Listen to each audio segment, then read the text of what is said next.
जय माता दी। आप सभी को माँ भगवती महामाई की कृपा आप सभी लोगों के ऊपर सदैव बनी रहे।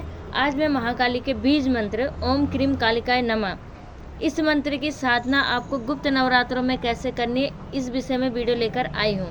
आशा करूँगी आप सभी को यह वीडियो पसंद आएगा। कृपया जो भी वीडियो को देखते हैं कमेंट में जय माता दी और अपना प्यार भरा आशीर्वाद मेरे वीडियो को लाइक करके ज़रूर दीजिएगा। चलिए वीडियो को शुरू करते हैं। ओम क्रीम कालिकाय नमः, यह एक नवार्ण मंत्र है। ठीक है, इस मंत्र ये माँ भगवती का बीज मंत्र है। इस मंत्र की साधना हम कैसे करें? ठीक है, देखिए गुप्त नवरात्रे आ रहे हैं। गुप्त नवरात्रों में कोई ना कोई बच्चा किसी न किसी मंत्र को जाप करता है और बहुत से बच्चों की इच्छाएं होती है कि हम कोई साधना करें।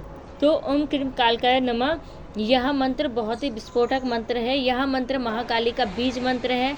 मैं तो आप सभी को सजेशन करूंगी, यह एक मंत्र जीवन में वह कार्य कर सकता है जिस भी कार्य की आपको ज़रूरत हो, जिस भी कार्य को करवाने की आपको ज़रूरत है, बस आपको एक यही मंत्र जाप करने से वह शक्ति और सिद्धियां मिल सकती है।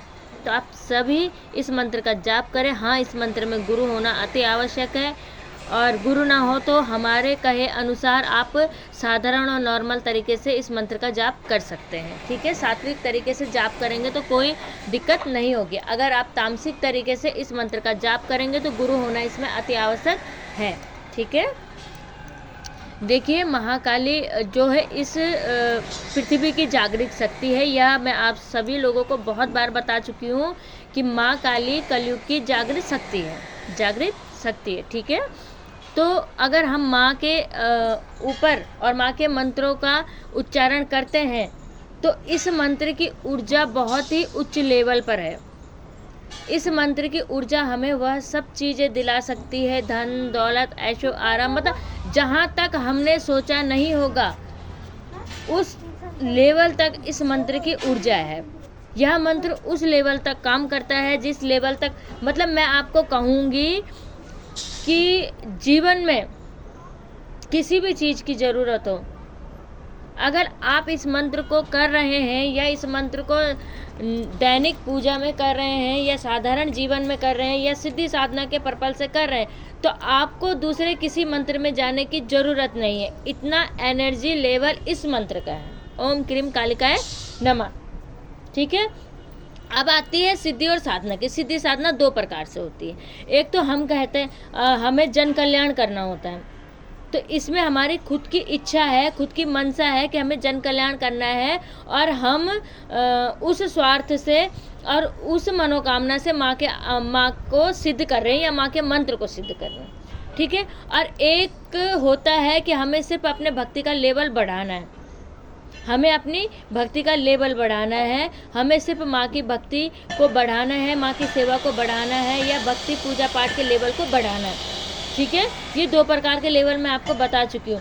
तो आप अगर भक्ति को बढ़ाने के लिए इस मंत्र का जाप करेंगे, ऐसा नहीं है कि भक्ति को बढ़ाने के लिए करेंगे तो आपको किसी चीज़ की आवश्यकता आपकी पूरी नहीं होगी। जी जरूर होगी। जीवन में कोई भी ऐसी चीज़ नहीं है जिसकी आपकी आवश्यकता पूरी ना हो।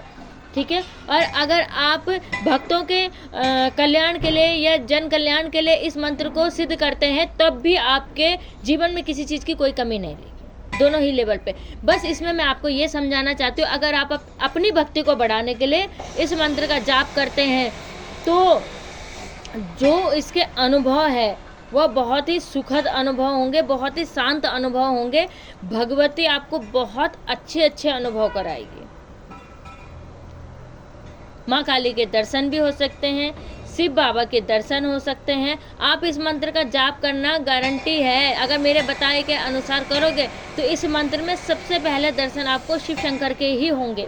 इस मंत्र में सबसे पहले दर्शन आपको शिव शंकर के ही होंगे, क्योंकि माँ काली के पति शिव हैं, तो सबसे पहले दर्शन आपको शिव के ही होंगे। शिव ही है जो इस मंत्र का भार संभाल सकते हैं, तो सबसे पहले दर्शन शिव के ही होंगे। फिर उसके बाद माँ के दर्शन आपको हो सकते हैं, हनुमान जी के, भैरव बाबा के, चाहे स्वप्न दर्शन हो, चाहे अनुभूति हो, चाहे अनुभव हो, चाहे खुली आंखों से भी माँ आपको दर्शन दे सकती है।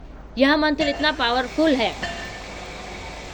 अब हम करते हैं कि अगर हम जन कल्याण के लिए इस मंत्र को कर रहे हैं, माँ उस दशा में, उस दिशा में भी आपको दर्शन देगी, शिव बाबा भी दर्शन देंगे, हनुमान जी भी दर्शन देंगे, पर वह एक उच्च लेवल होगा।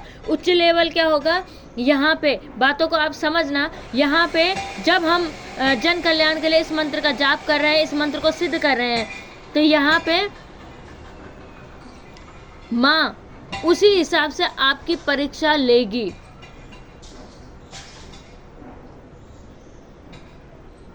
जन कल्याण के लिए कर रहे हैं ना हम, सीधी साधना के लिए कर रहे हैं, तो उसी हिसाब से माँ आपकी परीक्षा लेगी। आपके इतने डरावने अनुभव हो जाएंगे, आपकी परीक्षा इतनी चालू हो जाएगी, और आप लोग इतने परेशान इस मंत्र से का जाप करने से हो जाएंगे कि आपको लगेगा कि मुझे ये मंत्र छोड़ देना चाहिए, मुझे ये सीधी साधना बीच में ही छोड़ देनी चाहिए, और आप करेंगे भी ऐसा ही,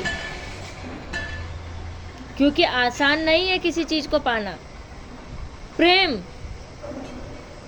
निस्वार्थ भाव से आप माँ को जल्दी पा सकते हैं, मगर किसी चीज की मनोकामना, किसी संकल्प, किसी भाव से आपको माँ को पाने के लिए बहुत सी परीक्षाएं देनी पड़ती है। यहाँ पर मैं यही आपको समझाना चाहती, समझ रहे हैं बात को। अब आती हूँ इस लेवल पे कि आपको यह मंत्र करना कैसे है, मंत्र साधना करनी कैसे है। सबसे पहले तो आप गुप्त नवरात्र जो आपके हैं इनको गुप्त ही रखिए। आप अपनी मंत्र साधना को हमेशा गुप्त रखिए। गुप्त नवरात्रों को तो गुप्त रखना ही रखना है, और आप किस मंत्र का जाप कर रहे हैं यह भी गुप्त रखिए। अगर आपको मंत्र साधना के बीच में अनुभव होते हैं तो इन अनुभव को भी आपको गुप्त रखना है, इन अनुभव को भी आपको गुप्त रखना है। अगर मंत्र साधना के बीच में अनुभव होते हैं, हाँ आप उन अनुभव को बता सकते हैं बाद में, मगर योग्य व्यक्ति से, जो व्यक्ति आपकी बातों पे विश्वास करे, जिसको माँ का पूर्ण आभास हो कि माँ सच में है, ठीक है। नहीं तो आपको मंत्र साधना, कहते हैं ना मंत्र साधना, अपना खाना पीना, सोना चांदी, ये सब गुप्त रखनी चाहिए। आपकी कमाई कितनी है, इन चीज़ों को हमेशा गुप्त ही रखिए। आपको ढोंग नहीं करना है।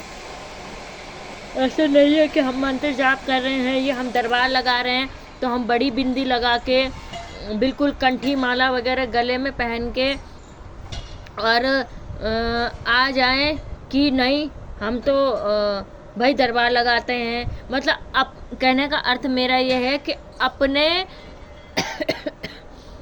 मंत्रों को, अपने भगवती की ऊर्जा को, अपने किसी भी देवी देवता का दरबार लगाते हो या माँ की सेवा को, मैं तो यही कहूँगी साधारण शब्दों में, उसको हमें हमेशा गुप्त रखना चाहिए। लोगों के सामने भगत बनने का ढोंग नहीं होना चाहिए, ठीक है।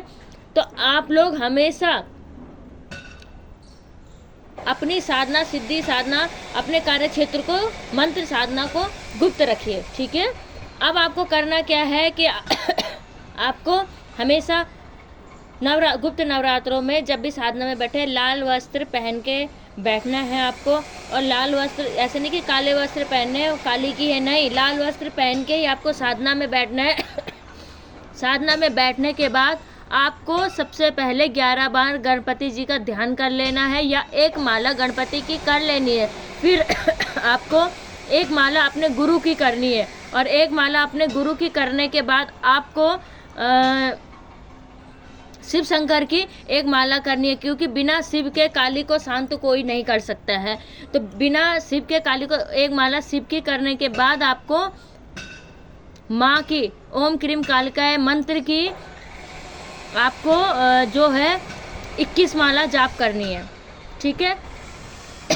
अगर आपने इस विधि विधान से 9 दिन साधना की तो मैं आपको बता रही हूँ कि आपकी साधना जरूर सिद्ध होगी, आपके मंत्र जरूर सिद्ध होंगे। हाँ, उससे पहले आपको क्या करना है, फूल, अक्षत और गंगाजल हाथ में लेके संकल्प लेना है, हे माँ भगवती, मैं इन गुप्त नवरात्रों में आपकी साधना करने जा रहा हूँ या जा रही हूँ, आप मेरा मार्गदर्शन कीजिए। माँ, अगर इस साधना के दौरान मेरी सेवा भक्ति में कोई भी गलती हो जाए तो आप उस चीज़ के लिए मुझे क्षमा करना। 9 दिन में जिस भी प्रकार से मैं आपकी माँ समझ के सेवा करूं और आपको अपनी माँ समझ के सेवा करूं, आप उस सेवा को स्वीकार करना। हे भगवती, आप तो करुणामयी है, मैं आपकी बालिका हूँ या बालक हूँ, आप मेरे ऊपर अपनी कृपा दृष्टि बनाए रखना और उस संकल्प को छोड़ देना है। ठीक है, अब जब आपकी ये भी हो गया और हनुमान जी की गणपति जी की माला हो गई, शिव शंकर की माला हो गई, गुरु की माला हो गई, उसके बाद 21 माला को आपने जाप कर दिया। उसके बाद आप लौंग में थोड़ा सा घी मिला के 108 लौंग में थोड़ा सा घी मिला के इसी मंत्र का छोटा सा हवन कर देंगे 9 दिन लगातार।